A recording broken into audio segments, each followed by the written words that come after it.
Marcus and Mack voted best personal injury law firm in the Best of Indiana County contest. Marcus and Mack, a law firm representing injured people. Well, we always want to check in on scams because they're everywhere these days, and they find new ways to scam us. And there are just some really smart people out there doing some really bad things. And so we need to stay on top of it all. Andrew helps us to do that. He's an expert on technology and data security, the founder of Dark Box Security Systems, which is a custom cybersecurity service that sets up, monitors, protects, and responds to cybersecurity issues. So who else would we want to talk about this latest one? Andrew, good morning.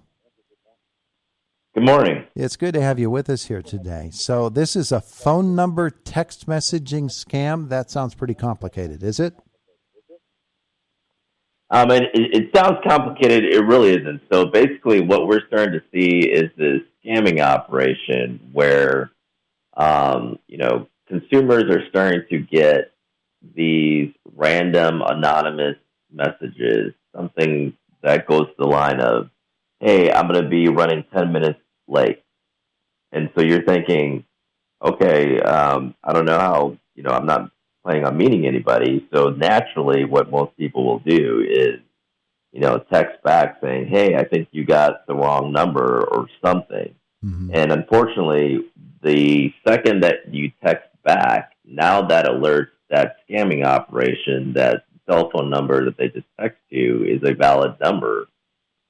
And they will put that aside into their valid number category to further specific scams, such as that one, to keep engaging you or to use it for other sort of scams.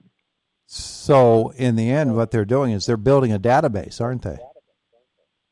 Right. I mean, in today's world, I always tell people, data is the new gold, and so, and what's really valuable is eventually getting people's personal identifiable information. Mm-hmm. Because with that, you can, set up various, fraudulent accounts, things like that. And so, that's why this specific scam is really concerning, because it's going to the aspect of social engineering, and that is, the human empathy factor and, just being kind as a way to, get within your personal ecosystem. What's interesting to me about it is that for most of the scams that we think of traditionally, they're going to be hit me and hit me now. This one is actually setting you up to hit you down the road,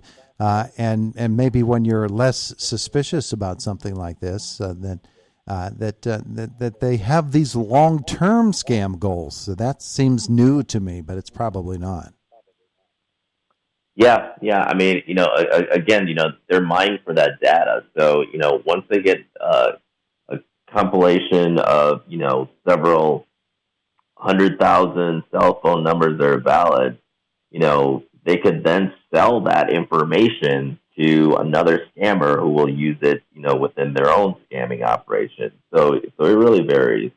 And so because of that, what we always tell our clients and just the public in general is, number one, just ignore them or block it.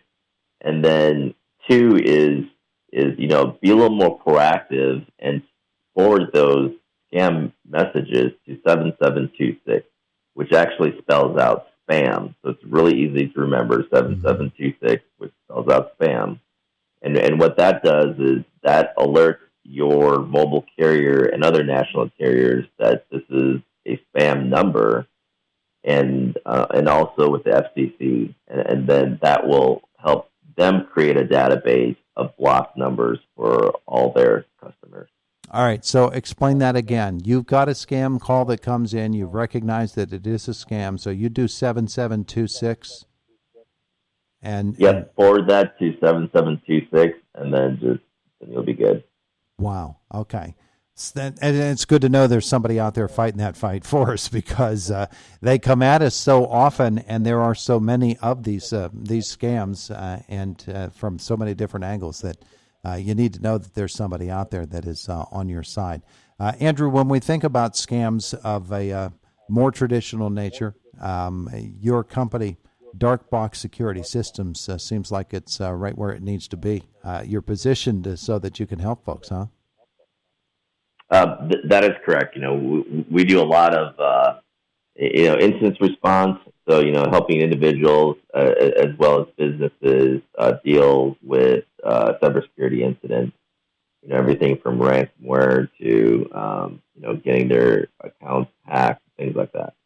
We, back in, I believe it was 2013, were the victims of a ransomware security breach and lost a whole bunch of data from our systems here.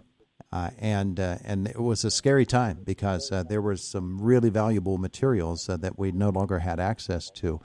Is the ransomware industry as strong and as vital as it seemed to be 4 or 5 years ago? Is it still going strong?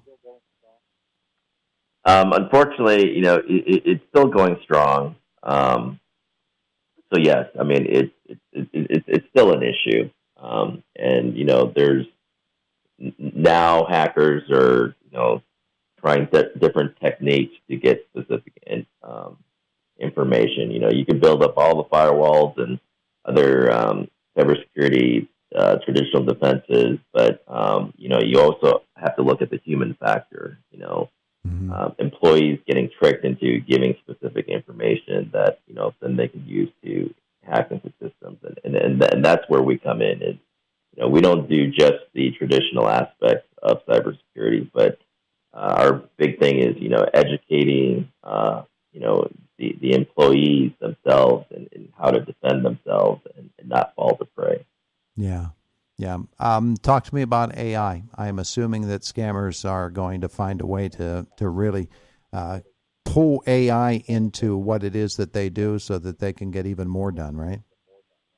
Yeah. I mean, basically, they're using AI just like everyone else is using it. And that's basically to help them do things faster. Like in the military, it's something that what we call a force multiplier. You've got more tools available to you. You're able to do things just a lot faster. Now we have foreign hackers and spammers that are using, like ChatGPT to, write very convincing, emails that looks like it's from a legitimate business to their victims. Because before you could easily tell, like, oh, this is a fake letter from, the old joke of the Nigerian princess or something like that. But no, I mean, they're using AI for, their own operations. Yeah, it's a pretty scary time. So where do we learn more about Darkbox? Yeah, if people just go to darkboxsecurity.com, they can read up about our company and our services.